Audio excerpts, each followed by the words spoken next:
সুপ্রিয় দর্শক, এই যে চমৎকার সবুজ মাঠ আমরা দেখতে পাই, এটা হচ্ছে সবজির মাঠ। এবং মৌসুমের এই সময়টিতে অনেক জায়গাতেই কিন্তু এরকম চিত্র চোখে পড়ে।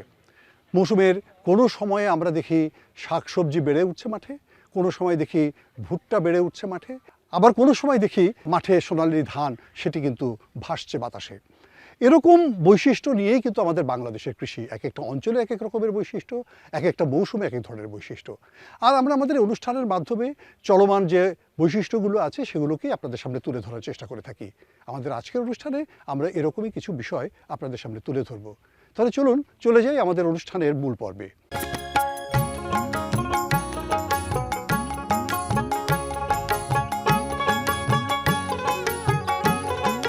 ঢাকার নিকটবর্তী জেলা হচ্ছে মানিকগঞ্জ।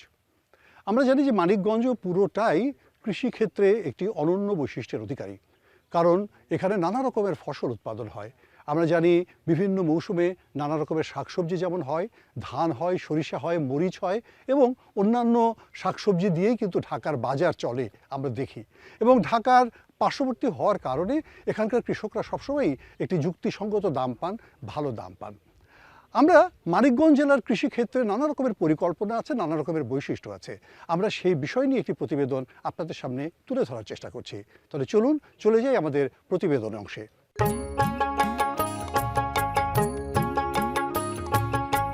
প্রিয় দর্শক, আমরা আজকে যে বিষয়টি নিয়ে কথা বলছি সেটি হচ্ছে মানিকগঞ্জ জেলার কৃষি উৎপাদন সংক্রান্ত। দেশের গুরুত্বপূর্ণ জেলাগুলোর মধ্যে মানিকগঞ্জ কিন্তু কৃষিক্ষেত্রে অনেক গুরুত্বপূর্ণ। তার প্রধান কারণ হচ্ছে এখানে সারা বছরই কোনো না কোনো ফসল উৎপাদন হয় এবং আরেকটি বড় কারণ হচ্ছে যে ঢাকার সন্নিকটে হওয়ার কারণে এখান থেকে যে ফসলগুলো উৎপাদিত হয় তা খুব দ্রুততার সাথে ঢাকার বাজারে চলে যায় এবং ঢাকার বাজারে চলে যাওয়ার কারণে সেখান থেকে কিন্তু কৃষকরাও একটা লাভজনক মূল্য পেয়ে থাকেন, যে কারণে সবসময় এখানকার কৃষকরা প্রগতিশীলভাবেই ফসলের চাষাবাদ করেন, ভালো ফসলের চাষাবাদ করেন, উচ্চ মূল্যের ফসলের চাষাবাদ করেন। এখানে যে ফসলগুলো উৎপাদিত হয় সেগুলো মূলত যেমন পাট যেমন উৎপাদিত হয়, কিন্তু খাদ্যদ্রব্যের ভিতরে পেঁয়াজ উৎপাদন হয়, মেইজ বা ভুট্টা উৎপাদিত হয়, বাদাম উৎপাদিত হয়, আর শত রকমের যে শাকসবজি সেটাও কিন্তু উৎপাদিত হয়। বছরের পুরো মৌসুম জুড়েই কোনো না কোনো ফসলে ভরা থাকে মানিকগঞ্জের এই মাঠগুলো। এবং সবচেয়ে বড় কথা হচ্ছে এখানকার কৃষক অনেক বেশি প্রগতিশীল এবং প্রগতিশীল হওয়ার কারণে সবসময় আধুনিক জাতগুলো তারা চাষ করেন এবং বাজারের চাহিদার সাথে মিল রেখেই তারা ফসলের উৎপাদন করে থাকেন। মানিকগঞ্জ জেলায় আমরা জানি যে মোট উপজেলার সংখ্যা হচ্ছে 7টি এবং সেখানে আবাদি জমির পরিমাণ 1,03,383 হেক্টর এবং এই জমিগুলো কিন্তু কোনোটি 2 ফসলি, কোনোটি 1 ফসলি, আবার কোনোটি 3 ফসলি। একটু বন্যার সময় দেখা যায় যে কোনো জমিতে চাষাবাদ হয় না, সেগুলো পানির নিচে থাকে, কিন্তু প্রচুর পলি পড়ে যায় এবং প্রচুর পলি পড়ে যাওয়ার কারণে সেখানে কিন্তু উৎপাদনটা ভালোই হয়। সামনে রবি মৌসুমে কীভাবে ভালো ফসল উৎপাদন করা যায় সেটি নিয়ে কিন্তু জেলা প্রশাসন এবং কৃষি সম্প্রসারণ অধিদপ্তর তারা একটা বিস্তারিত পরিকল্পনা নিয়েছে। তারা দুটো উদ্যোগ নিয়েছে। প্রথমত হচ্ছে যে এই জায়গাতে কীভাবে তারা ভালো ফসল উৎপাদন করতে পারেন এবং উন্নত প্রযুক্তি ব্যবহার করে এটা করতে পারেন। বিশেষ করে কৃষি বিভাগের যে ফসলি অ্যাপটি আছে সেই অ্যাপের ব্যবহার করে তারা যাতে পরিমিত সার এবং পরিমিত কীটনাশক ব্যবহার করে ফসল উৎপাদন করতে পারেন সেই বিষয়ে কৃষকদেরকে সচেতন করা হচ্ছে। সম্প্রতি এরকমই একটি সভার আয়োজন করা হয় সাটুরিয়াতে, যেখানে জেলা প্রশাসক জনাব মনোয়ার হোসেন মোল্লা, যিনি সরকারের যুগ্ম সচিব, তিনি যেমন উপস্থিত ছিলেন, কৃষি সম্প্রসারণ অধিদপ্তরের উপপরিচালক জনাব শাহজাহান সিরাজও সেখানে উপস্থিত ছিলেন।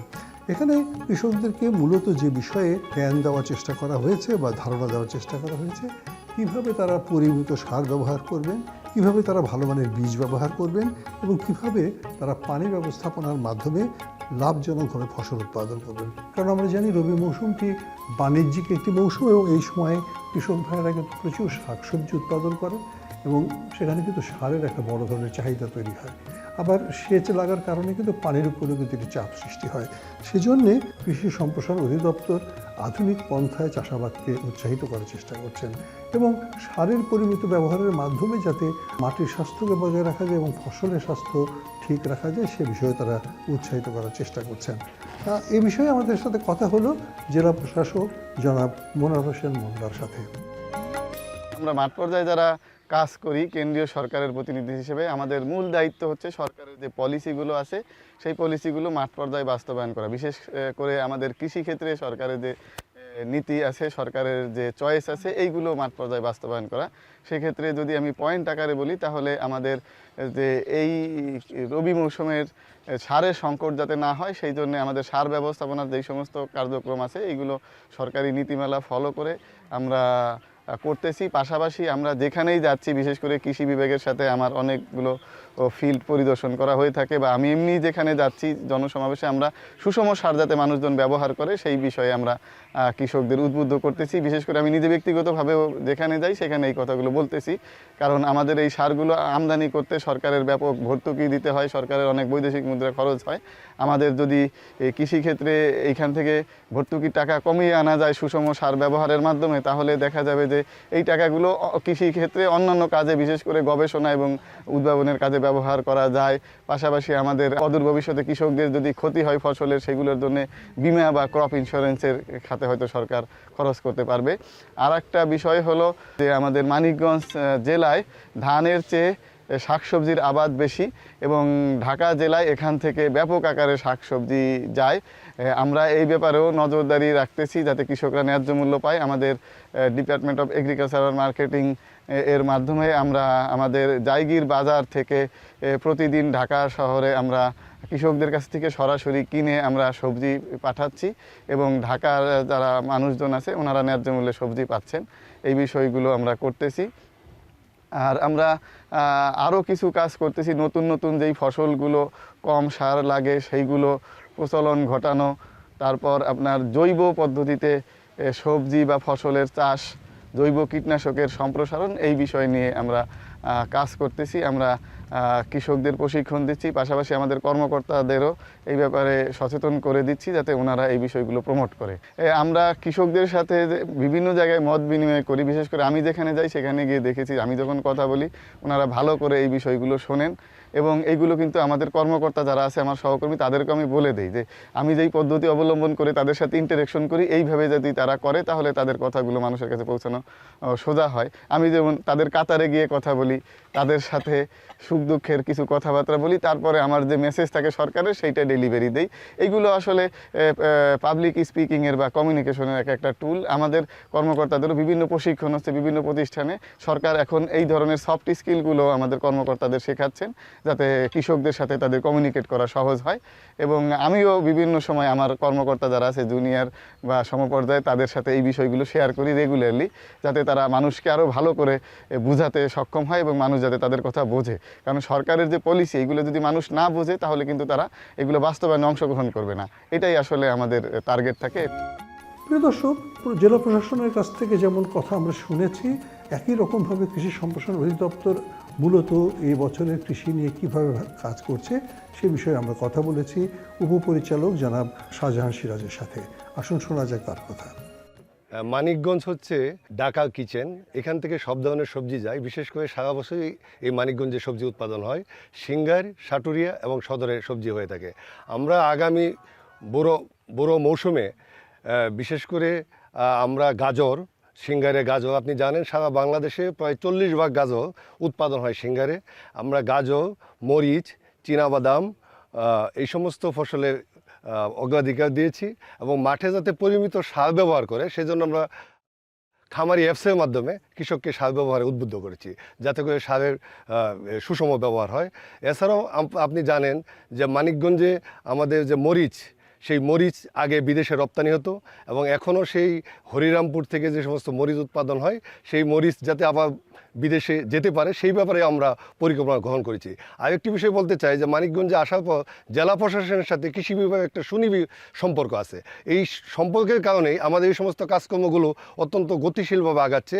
এছাড়াও সরকার এই পর্যায়ে আমাদের এই রবি মৌসুমের জন্য প্রায় 58,350 জন কৃষককে প্রণোদনের আওতায় এনেছে। এখানে 7 ধরনের ফসল আছে, সেই সমস্ত ফসলে উন্নত জাত, বিশেষ করে যে সমস্ত জাত দেওয়া বেশি উন্নত হয়, মানে ফসল ভালো হবে, সেটা কৃষকদেরকে প্রশিক্ষণ দেওয়া এবং কৃষকের মাঠে পদ্ধতি স্থাপনের মাধ্যমেও আমরা এই কাজগুলো করতে চাই। এবং আমাদের ইচ্ছা মানিকগঞ্জের কৃষি যেভাবে আগাচ্ছে তার যেন গুণগত ও পরিমাণগত একটা পরিবর্তন আসে, সেই আশা নিয়েই আমরা এখানে কাজ করছি। কিছুদিন আগে আমাদের কৃষি উপদেষ্টা আমাদের সিঙ্গারে একটি মিনি কোল্ড স্টোরেজ উদ্বোধন করেছেন। সেখানে আমাদের শাকসবজি রাখা কিছু সময় রাখা যায়। এছাড়াও পেঁয়াজের ক্ষেত্রে আমাদের এয়ার ফ্লো মেশিনের মাধ্যমেও আমাদের হরিরামপুরে অনেক পেঁয়াজ সংরক্ষণ করা গেছে এবং সরকার এরকম পরিকল্পনা নিচ্ছে। সেই পরিকল্পনার মাধ্যমে আমরা চাই মিনি কোল্ড স্টোরেজ স্থাপনের মাধ্যমে ওই সময়ে যখন সবগুলো সবজি একসাথে উঠে যায় সেই সবজিগুলোকে আমরা সংরক্ষণ করে পরবর্তী সময়ে যেন বাজারে দিতে পারি, তাতে একদিকে কৃষক লাভবান হবে এবং সবজি বাজার মূল্য ভালো পাবে এবং এতে আমাদের যে সাপ্লাই চেইন যেটা যাওয়া আসা সেটা ঠিক থাকবে বলে আমি বিশ্বাস করি। প্যাটার্নের ক্ষেত্রে আমরা যেগুলো দেখি যে গভীরমূলী ফসল যদি প্রথম চাষ করা হয়, তারপরে পরের ফসলটা হবে স্বল্পমূলী, যাতে করে মাটির যে ব্যালেন্স মানে ফার্টিলাইজারের যে ব্যালেন্স সেটা যেন ঠিক থাকে। তাছাড়াও আমরা মাঠ পর্যায়ে কৃষকদেরকে জৈব সার ব্যবহারের বিষয়টি বলছি। এছাড়াও ফসলের অবশিষ্টাংশ যদি মাটির সাথে মিশে দেওয়া যায় সেই ক্ষেত্রেও কিন্তু মাটির জৈব পদার্থের পরিমাণ বৃদ্ধি পায়। এই কাজগুলো আমরা হাতে নিয়েছি, আশা করি সামনে এগুলো আরও এগিয়ে যাবে।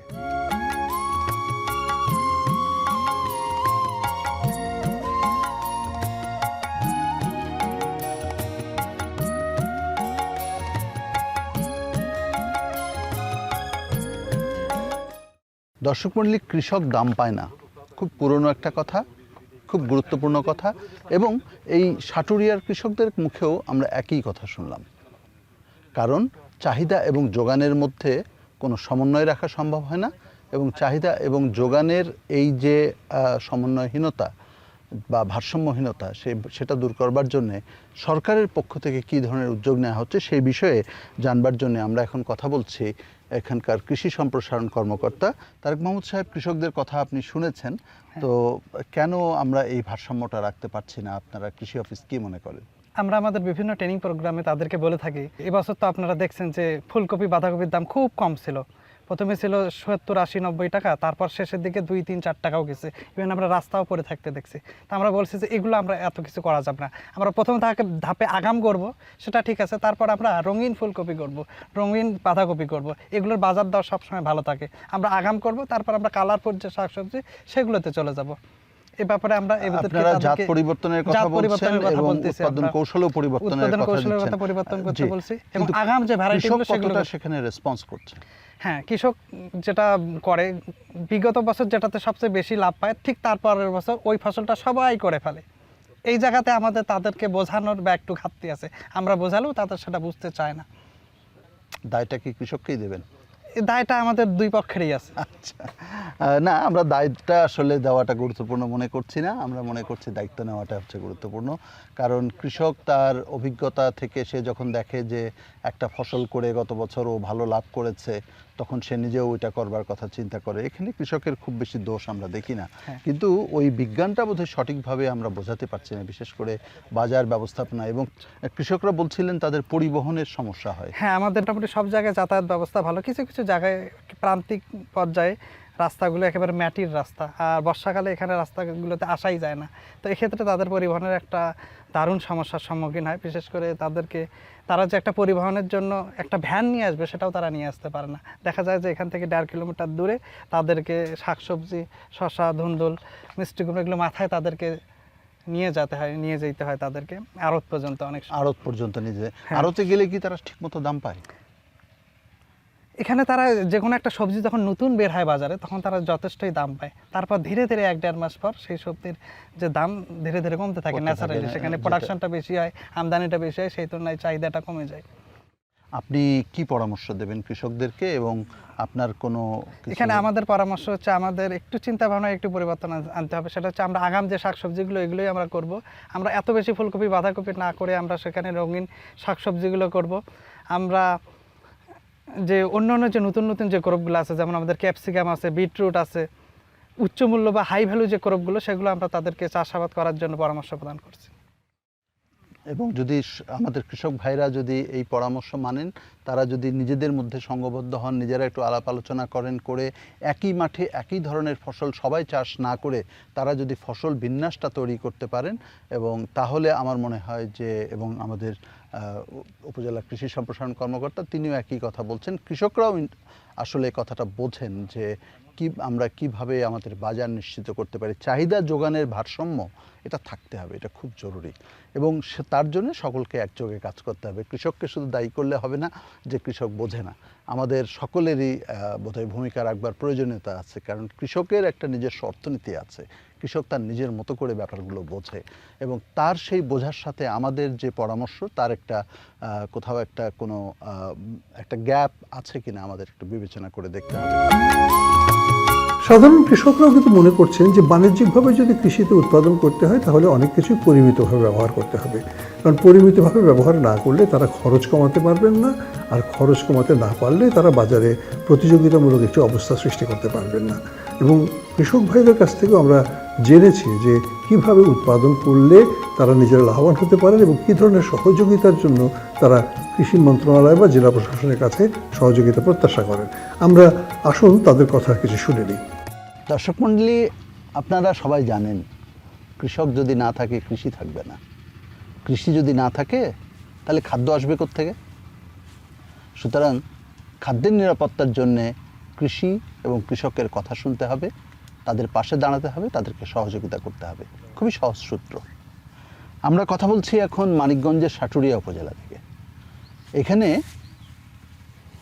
কৃষকরা নানান ধরনের সবজি উৎপাদন করেন বছরব্যাপী। আমরা সবাই জানি যে মানিকগঞ্জকে বলা হয় ঢাকার কিচেন, অর্থাৎ ঢাকার বাজারে যে সবজি আমরা পাই তার একটা বড় যোগান যায় মানিকগঞ্জের বিভিন্ন উপজেলা থেকে। সাটুরিয়া তার মধ্যে অন্যতম। সাটুরিয়ার কৃষকদেরকে নানাভাবে উৎসাহিত করছে, নানাভাবে সহযোগিতা করছে স্থানীয় কৃষি বিভাগ এবং অন্যান্য সংস্থাসমূহ। আমরা এখন যে ক্ষেতটাতে আছি এটা একটা মিশ্র ফসলের ক্ষেত। দেখতে মনে হবে এটা সিমের ক্ষেত, এবং সত্যি সত্যি এটা সিমের ক্ষেত, কিন্তু এখানকার বুদ্ধিমান কৃষক তারা সিমের মাঝখানে যেটা চাষ করেছে সেটা হচ্ছে প্রচলিতভাবে আমরা এটাকে বলি ধুন্দুল। এটাও খুব ভালো একটা জনপ্রিয় সবজি এবং খুব ভালো দামে এটা বিক্রি হয়।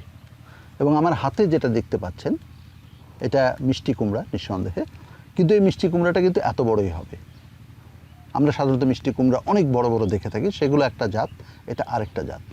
এই জাতের বৈশিষ্ট্য হচ্ছে যে এটা খুব দ্রুত এটা পাওয়া যায় ফলনটা, এবং এটার ভিতরে কাটলে এটা অত্যন্ত মিষ্টি, অর্থাৎ মিষ্টি কুমড়ার যে মিষ্টতা সেটা এখানে পাওয়া যায়। কেন কৃষকরা এই পদ্ধতি অবলম্বন করছে এবং তারা কিভাবে লাভবান হচ্ছে সেটা জানবার জন্যে আমি এখন এখানকার একজন কৃষক উদ্যোক্তা কৃষকের সঙ্গে কথা বলছি। আপনার নাম? আমার নাম মোহাম্মদ সানোয়ার হোসেন। সানোয়ার হোসেন। সানোয়ার ভাই, আপনারা তো এই চাষগুলো করেন না? জি, জি। সিমের মাঝখানে করেন? সিমের মাঝখানে করি, সাথী ফসল হিসেবে। সাথী ফসল হিসেবে করেন। কেন এটা করেন? এর বিজ্ঞানটা কি? মানে কিভাবে আপনারা লাভবান হন এটা? এটা হলে স্যার এই লাউডা আমরা বলছি অল্প দিনেই আসে সিমের সাথে।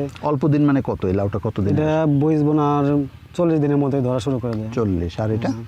এটাও তাই, এটাও 40 দিনের মধ্যে ধরে। 40 থেকে 45 দিনের মধ্যে এটা আসবে। আর এটা- সিম আসতে সময় লাগবে 3 মাস প্রায়, সিম আসে অর্থাৎ প্রায় 90 3 দিন। মাস, হ্যাঁ। আচ্ছা, তো এই যে আপনারা এইটা করছেন, এটা করার বুদ্ধিটা কি কৃষি অফিস থেকে আপনারা পেলেন নাকি কৃষকের নিজস্ব জ্ঞান? হ্যাঁ, এটা কৃষি অফিস থেকে আমাদের পরামর্শ দিয়েছে যে আপনাদেরকে পরামর্শ সাথী দিয়েছে। ফসল বুনলে তোমাদের পরবর্তী ফসলটা হবে, আর ওই আগে ওই ফসলটা উঠে যাবো, তাতে তোমাদের খরচটা কমবো। আচ্ছা, তো এই চাষ করতে গিয়ে আপনাদের কি ধরনের চ্যালেঞ্জ হয়? কি সমস্যায় পড়েন আপনারা? সমস্যায় পড়ে অনেক সময় দাম কমে যায়, বৃষ্টি বাদলে নষ্ট করে, এই সমস্যা। দাম পান না, বৃষ্টি বাদলে নষ্ট করে, জি, এটা জি। আপনারাও কি তাই মনে করেন? একই রকম আবার সমস্যা? অনেক সময় আচ্ছা, আর পোকামাকড়ের সমস্যাটা কি হয়? কি? পোকামাকড় তো লাগে, পোকামাকড় যেমন আমরা কৃষি অফিসের পরামর্শে জৈব বালাইনাশক ব্যবহার করি। আচ্ছা, জৈব বালাইনাশকটা ব্যবহার করেন? তারপরে জৈব সার ব্যবহার করি, জৈব সার ব্যবহার করেন। তারপরও কীটনাশক রাসায়নিক ব্যবহার করি, কিছু রাসায়নিকও ব্যবহার করতে জি, হয়। জি। আচ্ছা, আপনাদের এই ক্ষেতে দেখলাম যে ইয়েলো ট্র্যাপ, একটা হলুদ রঙের কাগজ লাগানো আছে, এটা কেন লাগানো আছে? ওটা লাগালে ওই পোকায় ওই হলুদ রঙটা দেখে ওই পোকা এসে ওটার মধ্যে আটকে যাবে, ওটার মধ্যে আঠা আছে, আচ্ছা, পোকা এসে আটকে গেলে পোকাটা মারা যাবে আস্তে আস্তে, তাতে পোকাটা কমবো খেতে, তাতে করে খেতে পোকাটা কমবে এবং তাতে আপনার লাভবান হচ্ছেন। তাতে পোকাটা এটাও তো একটা কৌশল। বিষের একটু খরচ কম হইব। আচ্ছা আচ্ছা, তো আপনারা এই বাজার ঠিকমতো পাচ্ছেন কিনা বা না পেলে এর জন্য কি সুপারিশ আপনাদের, চাওয়া কি? বাজার না পাইলে স্যার আমরা চাই স্যারেরা যদি সবজিটা আমরা আজকে বেচতে পারলাম না, যদি সংরক্ষণ করে রাখা যায় ওইরকম একটা যদি পদ্ধতি যদি সরকার করে দিত তাহলে আমাদের ভালো হতো। আপনারা সংরক্ষণের সুবিধাটা চান? জি জি, তাহলে আপনাদের সুবিধা হতো। জি স্যার। আচ্ছা, প্রশিক্ষণ কি আপনারা ঠিকমতো পান? প্রশিক্ষণ পাই, হ্যাঁ, মাঝে মাঝে কৃষি অফিসে যে প্রশিক্ষণ দেয় আপনাদের। আচ্ছা, জি, আপনাকে অনেক ধন্যবাদ। দর্শক মণ্ডলী, কৃষকদের কথা আমরা শুনলাম, এখন আমরা কথা শুনবো আমাদের এই ইউনিয়নের উপসহকারী কৃষি কর্মকর্তা গফুর সাহেব। কৃষকরা বলছিলেন যে তারা তাদের সিমের ক্ষেতে এই মিষ্টি কুমড়া করছে, ধুন্দল করছে এবং এই পরামর্শ আপনারা তাদেরকে দিয়েছেন এবং এতে তারা লাভবান হচ্ছে। আপনার কি মত?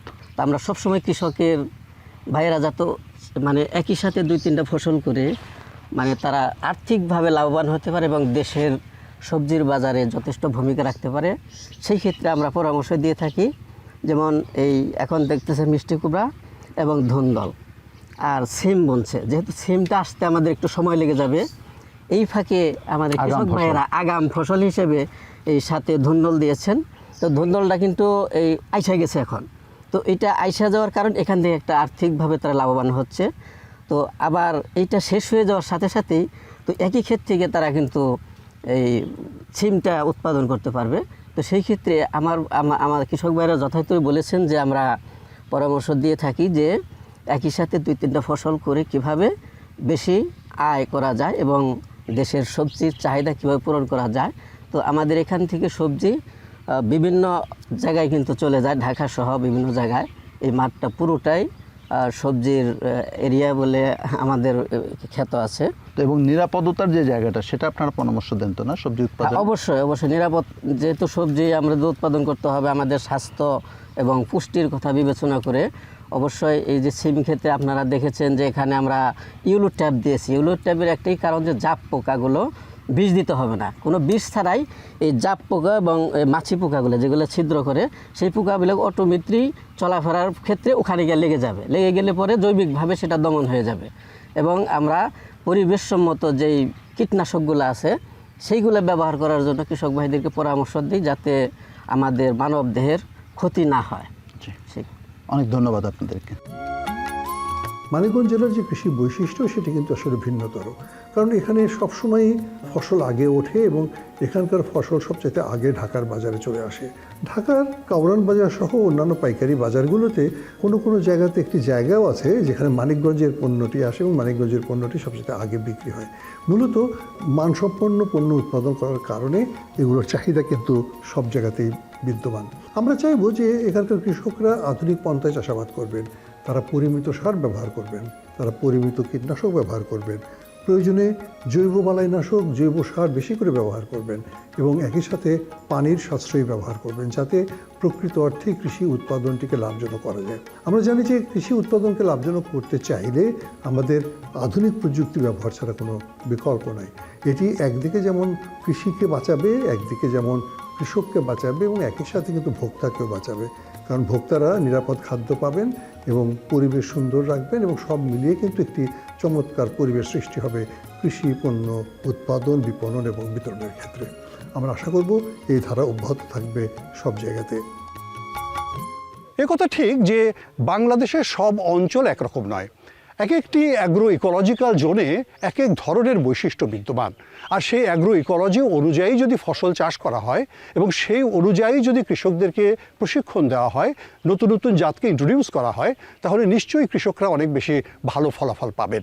আমরা চাইব মানিকগঞ্জের কৃষি বৈচিত্র্যময় থাকুক এবং এর মধ্য দিয়ে ফসলের বৈচিত্র্য যেমন বাড়বে, কার্যক্রমের বৈচিত্র্য তেমন বাড়বে, আধুনিকতার পরশও কৃষকরা পাবেন এবং তার ফলে কৃষি হয়ে উঠবে তাদের জন্য লাভজনক। আর আমরা যারা রাজধানীতে বসবাস করি, নগরীতে বসবাস করি, তারা অনেকেই হয়তোবা এখান থেকে নিরাপদ ফসল পাবো, নিরাপদ খাদ্য পাবো।